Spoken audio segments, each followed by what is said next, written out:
RCF.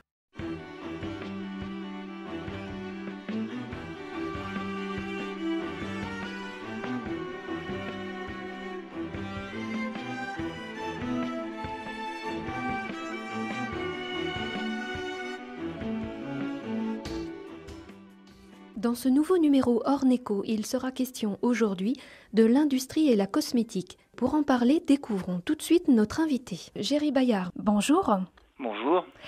Vous êtes président-directeur général de l'entreprise Bouteau Packaging, installée à Malles, située dans le bassin d'emploi du Perche, qui a été créée en 1926 par André Bouteau, c'est bien cela ?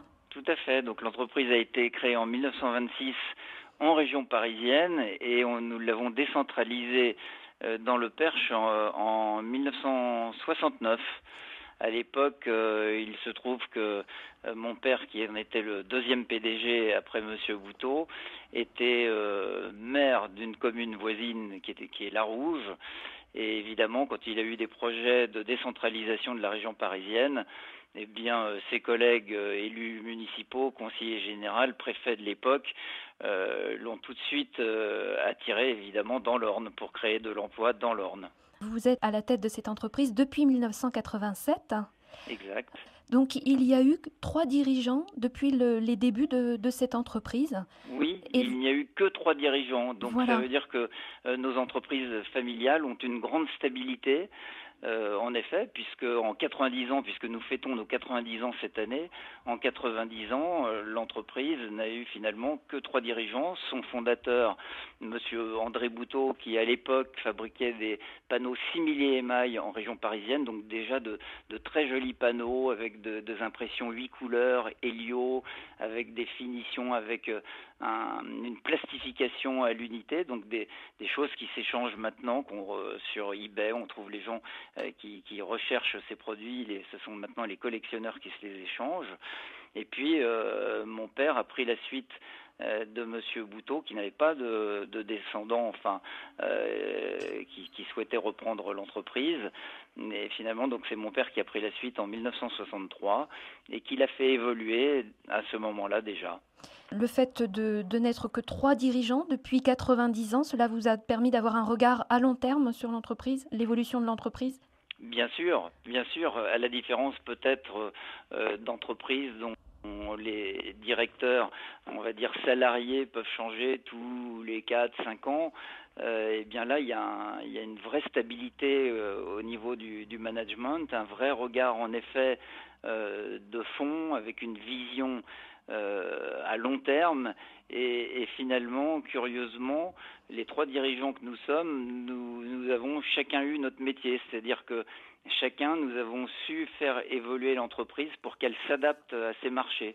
Oui. Car c'est vrai que si nous faisions encore les panneaux émaillés ou simili-émail de Monsieur André Bouteau à son origine, l'entreprise n'existerait plus parce que le marché n'est plus là. Maintenant, ce sont simplement des collectionneurs qui les utilisent. Donc, vous voyez. Voilà. Et aujourd'hui, l'entreprise est spécialisée dans les produits d'emballage. Alors maintenant, elle est spécialisée dans les produits d'emballage à très haute valeur ajoutée. Et ça, on s'appuie toujours sur le passé. Monsieur Bouteau faisait de très jolies choses. Mon père, derrière, a industrialisé les productions qu'avait créé Monsieur Bouteau en introduisant en France une technique de finition des imprimés qui s'appelle le pelliculage, qui consiste à appliquer un film de plastique transparent sur les imprimés, à la fois pour les renforcer, c'est-à-dire leur apporter des propriétés mécaniques au pliage, des résistances, une durée de vie allongée, mais en même temps qui a permis d'embellir les imprimés en les rendant brillants, en les rendant mat, en jouant sur des contrastes et puis en apportant d'autres finitions comme la dorure, le gaufrage, etc. Et donc c'est tout ce savoir-faire sur lequel l'entreprise a capitalisé dans le passé, sur lequel on s'appuie maintenant pour proposer à nos clients des coffrets, des étuis à très haute valeur ajoutée en effet. lorsque nous étions dans notre deuxième métier, donc un des plus gros pelliculeurs, peut-être le plus gros pelliculeur français, c'est-à-dire embellisseur d'imprimés, eh bien le premier marché qui a été intéressé par le pelliculage a été le livre, car quand le pelliculage est arrivé, ça a été un renforcement de la couverture, des couvertures de livres et un allongement de la durée de vie des livres extraordinaires, et les éditeurs ont été nos premiers clients et le sont toujours restés. Et lorsque le pelliculage est arrivé à maturité, est un métier qui a commencé à disparaître parce que la technique a évolué et elle a pu s'intégrer chez les imprimeurs, eh bien nos clients nous ont dit attention, si vous voulez continuer à être nos fournisseurs, vous devez vous-même intégrer l'impression et nous apporter un produit plus complet qui peut être la couverture de livre, qui est l'emballage primaire, on va dire, du livre. Sa couverture protège et permet au lecteur de savoir ce qu'il y a à l'intérieur, ou d'imprimer les cartonnages eux-mêmes, les coffrets, les étuis qui peuvent emballer les livres, coffrets promotionnels en particulier. Nous retrouvons des produits d'emballage pour la mode également, les jeux, l'alimentaire, mais aussi la cosmétique, et c'est notre thème de notre émission Orneco ce mois-ci. Assez diversifié, vous avez donc apporté une diversification de la gamme de vos produits. Eh bien voilà, exactement, avec tout ce qu'on vient de dire précédemment, on voit comment une entreprise peut être amenée à évoluer parce que son marché évolue et qu'elle doit s'adapter, et c'est vrai que les éditeurs de livres nous ont amenés à fabriquer des coffrets haut de gamme pour eux. C'est quand même nous, il faut le savoir, qui fabriquons les coffrets de la gamme, enfin des étuis La Pléiade, la collection La Pléiade de Gallimard, qui est une très belle collection, qui doit être très blanche, avec un joli brillant, et on retrouve tout à fait ce type de caractéristiques dans la cosmétique et dans la parfumerie.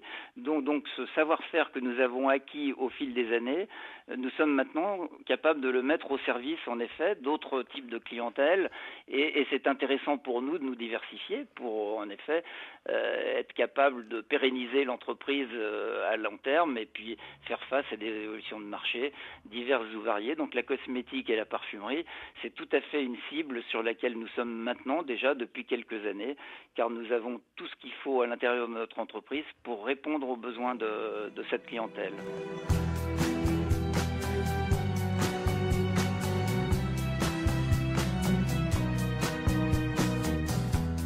J'étais une jeune fille ou bien un garçon, je ne sais plus très bien. Au bord de la ligne de l'indécision, il y a le mois d'avril qui passe. Quand le mois d'avril s'échappe, je me pose de drôles de questions. Quand le mois d'avril s'échappe, je regarde pousser les bourgeons. J'étais une fleur ou bien un poisson, même fané, je buvais la tasse dans mon aquarium au cœur des saisons. Il y a le mois d'avril qui passe. Quand le mois d'avril s'échappe, je perds tous mes repères.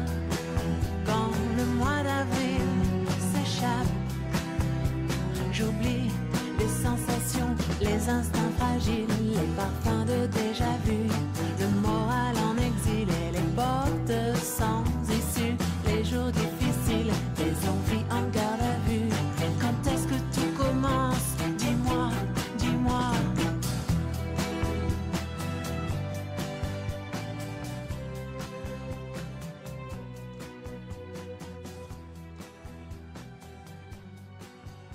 Vous êtes façonnier et embellisseur d'imprimés. Oui, façonnier parce que nous façonnons, on va dire, en effet. Donc nous sommes capables de concevoir. Nous avons un bureau d'études qui peut réaliser des maquettes, qui peut réaliser des prototypes, et puis nous embellissons parce que nous utilisons notre savoir-faire de pelliculeur et nous capitalisons dessus pour continuellement enrichir les possibilités d'embellir l'imprimé, d'embellir le cartonnage par des coffrages sophistiqués, multiniveaux ou détaillés, par des vernis sélectifs, brillants ou mat, qui contrastent avec le fond de l'étui, par des dorures à chaud qui peuvent être, lorsque nous disons dorures, qui peuvent être finalement de l'or, de l'argent, d'autres couleurs, même ce qu'on appelle des films à diffraction qui renvoient la lumière et qui attirent l'œil du consommateur. Donc en effet, toute notre recherche, une grande partie de notre recherche va sur l'embellissement des cartonnages que nous fabriquons. Oui. Et d'ailleurs, vous avez reçu récemment, je crois, l'Oscar de l'emballage, c'est-à-dire que vous avez réalisé un coffret pour le DVD sur le personnage du marsupilami, c'est bien cela? Absolument. Pour Fox Pathé Europa, on a fait un coffret collector, donc c'est un vrai collector, où le client nous avait demandé d'essayer d'imiter une peau de bête qui n'existe pas, donc c'est pas très simple, et avec beaucoup d'astuces, eh bien on a réussi à mettre au point en effet une texture extérieure au coffret collector qui donne un toucher un petit peu doux, soyeux, de peau, délicat.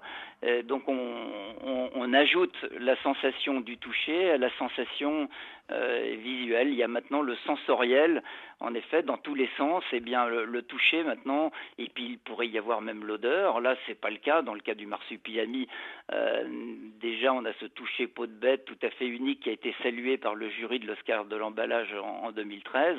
Et on en est très fiers, car pour nous, ça symbolise vraiment notre entrée dans le monde du cartonnage, dans ce troisième métier qui a été celui que j'ai animé depuis quelques années et celui sur lequel je veux laisser l'entreprise sur des rails pour mes successeurs.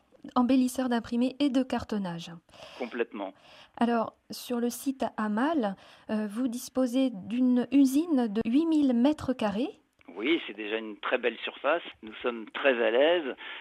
Nous pouvons travailler dans la qualité grâce en effet à un espace dont nous faisons attention à ce qu'il ressemble à celui de nos clients, c'est-à-dire à un laboratoire, car dans nos clients et dans la cosmétique, ce sont souvent des laboratoires. Nous avons des clients qui nous font confiance alors qu'ils font des produits eux-mêmes très haut de gamme, qui se vendent très cher dans les boutiques.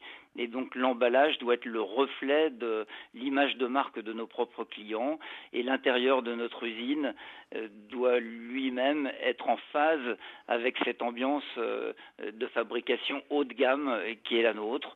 Donc on fait tout en effet pour cultiver cette ambiance auprès de nos collaborateurs en particulier. Dans cette usine, il est réalisé donc toutes les étapes de conception des produits. Oui, ça commence par un bureau d'études. Actuellement, nous avons 4 jeunes, ce sont souvent des jeunes dans le bureau d'études, puisque nous avons des jeunes qui viennent en particulier, nous en avons 2 qui viennent de l'IUT d'Évreux et qui ont fait une licence design packaging à l'IUT d'Évreux, donc qui viennent de Normandie. Et nous sommes fiers de faire travailler comme ça des jeunes normands.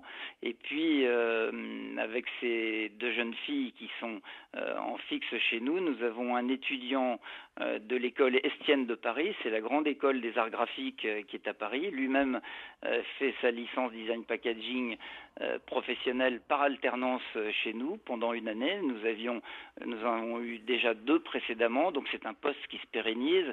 Et nous avons en plus une jeune stagiaire qui vient aussi nous apporter sa jeunesse, et ce sont 4 jeunes qui ont moins de 25 ans et qui fourmillent d'idées, qui connaissent parfaitement les technologies modernes et notamment le numérique vers lequel on va, et qui nous aident à faire des propositions les plus innovantes possibles à l'égard de nos clients. En 90 ans, c'est une entreprise qui a su innover. L'innovation, la recherche, anticiper les demandes des clients, c'est quelque chose d'important. Oui, ce sont nos maîtres mots. Nous sommes une PME qui fait un chiffre d'affaires d'environ 5 millions d'euros par an et nous dépensons à peu près 80 000 euros en recherche et développement tous les ans. Ça nous vaut d'ailleurs du crédit impôt recherche, c'est ce qui n'est pas inintéressant. L'intérêt du crédit impôt recherche, il est à la fois bien sûr économique, mais il est aussi que ça nous oblige à formaliser parfaitement les travaux que nous menons, car évidemment l'État ne serait pas tout à fait d'accord pour accorder un crédit d'impôt si les choses n'étaient pas parfaitement ficelées. Donc nous nous faisons d'ailleurs aider pour cela par un cabinet extérieur afin d'être sûr d'être en conformité, mais ça veut dire que nous avons une action quasi quotidienne de recherche et de développement dans notre entreprise, et ça c'est extrêmement précieux en effet d'être toujours en train d'innover, d'avoir toujours un cerveau en ébullition pour toujours essayer d'avoir un coup d'avance et essayer d'avoir une proposition nouvelle pour nos clients, d'être force de proposition vis-à-vis de nos clients. Et pour cela, donc, vous avez une équipe de 36 collaborateurs. Oui, c'est une PME à taille tout à fait humaine qui fonctionne bien de manière extrêmement souple. Nous sommes capables, s'il le fallait, de travailler le week-end lorsqu'il y a un coup de feu pour un client. Nous avons pour cela un accord d'entreprise dit de suppléance qui nous permet de travailler le week-end si nécessaire avec uniquement des volontaires. Nous sommes capables de moduler nos horaires et de travailler en 1/8 quand il n'y a pas besoin de faire plus, comme en 3/8 comme c'est le cas en ce moment, de manière extrêmement souple et conviviale. Donc c'est vrai que c'est aussi une force que de travailler de cette manière, de manière humaine, avec une équipe qui comprend les enjeux de l'entreprise. Et ça c'est vraiment le cas de Bhutto Packaging, et c'est aussi bien agréable pour moi qui en suis l'animateur que pour nos clients qui savent qu'ils peuvent compter sur nous en toutes circonstances. Alors, vous dites animateur, c'est assez révélateur. Nous n'avons pas parlé de votre parcours, Géry Bayard, depuis le début de cette émission. Vous êtes président-directeur général, mais vous dites être animateur. Vous développez vraiment un esprit d'équipe. Oui, c'est tous ensemble. Et vous avez vu que nous utilisons beaucoup l'image du percheron. Enfin, vous pourrez le voir, ou les auditeurs pourront aller voir notre site internet et verront qu'on utilise beaucoup l'image du percheron parce que nous voulons symboliser l'ancrage territorial de notre entreprise dans le Perche. Mais je pense que le cheval et le cheval percheron en particulier, qui est habitué à travailler avec l'homme, forme une équipe avec l'homme. On ne peut pas faire travailler un cheval s'il ne comprend pas les ordres. Donc en effet, c'est un véritable travail d'équipe qui se fait au sein de notre entreprise, et je trouve que le cheval est une image qui la symbolise bien. L'ordre doit être compris et l'équipe doit avoir cette envie en elle. Donc c'est ça que j'essaye d'insuffler en effet au sein de notre équipe, mais j'allais dire j'ai même plus besoin de le faire. Je crois que c'est maintenant aussi dans les entrailles, on va dire, de l'entreprise qui respire, et l'équipe maintenant fonctionne de cette manière-là, de manière parfaitement autonome, donc c'est tout à fait agréable.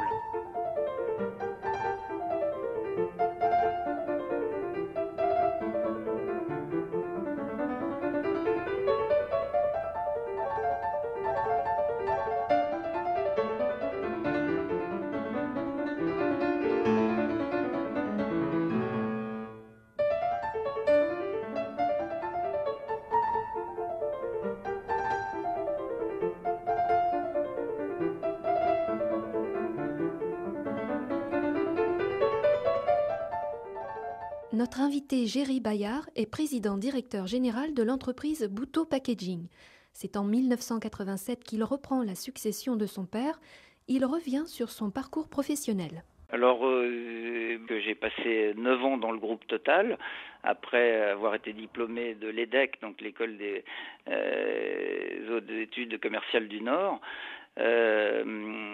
Et avant, pendant mes études, j'avais passé un certain temps aux États-Unis. C'est certainement ce qui avait été le plus de mon curriculum vitae pour rentrer chez Total. Et chez Total, j'ai eu des fonctions de développement commercial dans le domaine de produits dérivés de la pétrochimie, de matières plastiques, ce qui m'a permis d'être en contact avec des industriels un peu comme les Bouteaux. Et puis ensuite, j'ai été au marketing international du groupe Total, où là, j'ai été un petit peu ce qu'on appelle côté annonceur par rapport aux agences que je faisais travailler sur le nom des marques, sur les schémas de couleurs des stations-service, sur même la protection juridique de la marque Total. Donc une riche expérience avant de rentrer chez Bouteau Packaging, en effet. Alors, Géry Bayard, vous avez un attachement particulier pour l'Orne. Vous avez passé, étant enfant, de nombreuses vacances, il me semble, dans une maison familiale dans l'Orne.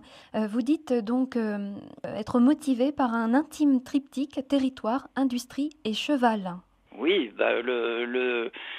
le territoire, c'est vrai, ça vient peut-être de cet attachement viscéral à la terre, et à la terre, j'allais dire, de mes ancêtres, puisque j'ai des arrière-grands-parents qui sont enterrés dans le cimetière de la Rouge et desquels mon père avait hérité une petite ferme dans le Perche, et qui m'a permis de côtoyer en effet le sens ou le goût du territoire. J'ai été moi-même, après mon père, élu pendant plusieurs mandats à la mairie de La Rouge, où j'ai même été maire adjoint. Voilà, le cheval, ça vient forcément de mon enfance, oui. Dans la ferme, il y avait forcément une percheronne, et c'est ce qui m'a probablement donné le goût du cheval, et je continue à pratiquer l'équitation, et une équitation assez particulière, entre guillemets, puisque je pratique une discipline qui s'appelle le hunter, et le hunter, c'est du saut d'obstacle qui doit se faire, qui est jugé par des juges, et donc qui est jugé dans l'harmonie du couple cheval-cavalier. Donc on doit dérouler un parcours avec le maximum de simplicité, presque de grâce. Enfin, le cheval doit être quasiment gracieux, les mouvements du cavalier doivent être les plus discrets possibles, et pour autant on doit faire un bon résultat. Voilà, donc vous voyez, et puis l'économie, en effet, moi j'ai été bercé lorsque j'étais jeune par Bouteau Packaging en particulier, et l'intérêt que portait mon père à cette entreprise, et qui m'emmenait souvent avec lui à l'usine. Donc c'est vrai qu'il y a un triptyque qui me convient bien, oui. Et dans ce que vous disiez tout à l'heure par rapport à la relation au cheval, voilà, c'est une philosophie que vous avez reçue et qui vous suit, tant dans votre vie personnelle que professionnelle. Eh bien oui, parce qu'il y a... alors je suis aussi délégué pour la Normandie des Amis du Cadre Noir, et le Cadre Noir a une doctrine qui est calme, en avant et droit. Et c'est vrai que cette doctrine est finalement une philosophie pour moi. C'est vrai qu'on ne peut rien faire de bien si l'on ne travaille pas dans le calme, et avec un cheval c'est comme ça. Il faut d'abord calmer le cheval s'il est un petit peu nerveux, avant de lui demander de se porter en avant. Et une entreprise, eh bien, en effet, comme on le disait tout à l'heure, elle doit toujours aller de l'avant.